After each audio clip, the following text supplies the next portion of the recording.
بسم اللہ الرحمن الرحیم۔ حضرت عمر رضی اللہ عنہ کی ذہانت و فراست کی ایک مثال ابو مسلم خولانی رحمۃ اللہ علیہ ہیں۔ سکہ تابعی شرجیل ابن مسلم الخولانی بیان کرتے ہیں کہ جب اسود عنسا نے یمن میں نبوت کا جھوٹا دعویٰ کیا تو ابو مسلم خولانی رحمۃ اللہ علیہ کو گرفتار کیا اور آگ کی ایک بڑی خندق تیار کی گئی جس میں ابو مسلم خولانی کو ڈال دیا گیا، لیکن آگ نے ابو مسلم خولانی رحمۃ اللہ علیہ کو کوئی نقصان نہ پہنچایا۔ لوگوں نے اسود عنسا کو مشورہ دیا کہ آپ اس شخص کو جلا وطن کر دیں ورنہ آپ کے پیروکار آپ سے متنفر ہو جائیں گے۔ چنانچہ ابو مسلم خولانی رحمۃ اللہ علیہ کو چھوڑ دیا گیا اور وہ مدینہ منورہ تشریف لے آئے۔ انہوں نے اپنا اونٹ بٹھایا اور مسجد نبوی میں داخل ہوئے۔ سیدنا عمر رضی اللہ عنہ نے انہیں دیکھ لیا۔ وہ آگے بڑھے اور پوچھا، تم کہاں سے آئے ہو؟ ابو مسلم خولانی نے جواب دیا، میں یمن سے آیا ہوں۔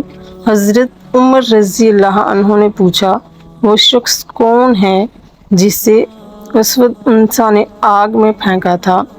ابو مسلم نے جواب دیا، وہ عبداللہ بن ثوب تھا۔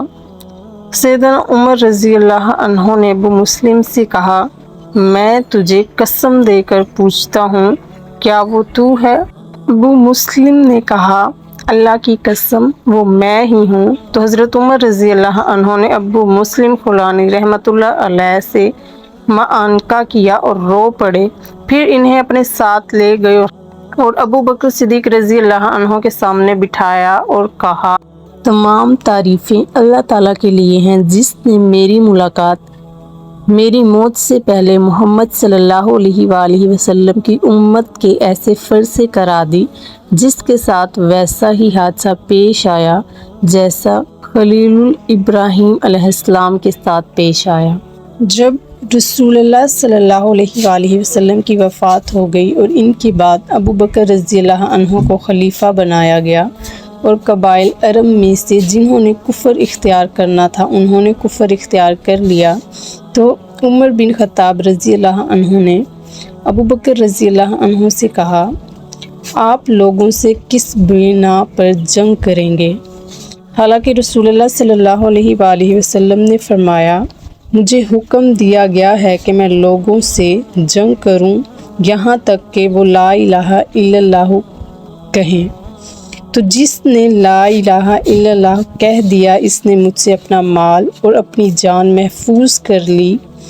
یہ کہ اسلام کا کوئی حق ہو اور اس کا حساب اللہ تعالیٰ کے ذمے ہے۔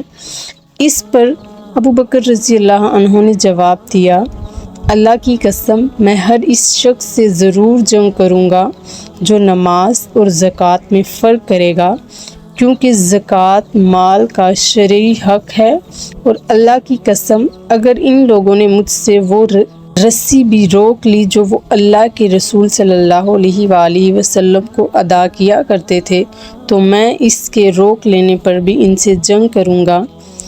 عمر بن خطاب رضی اللہ عنہ نے کہا، اللہ کی قسم میں نے دیکھا کہ اللہ تعالیٰ نے اس جنگ کے لیے حضرت ابو بکر رضی اللہ عنہ کو سینہ کھول دیا اور بالآخر میری سمجھ میں یہ بھی بات آ گئی کہ یہی حق ہے۔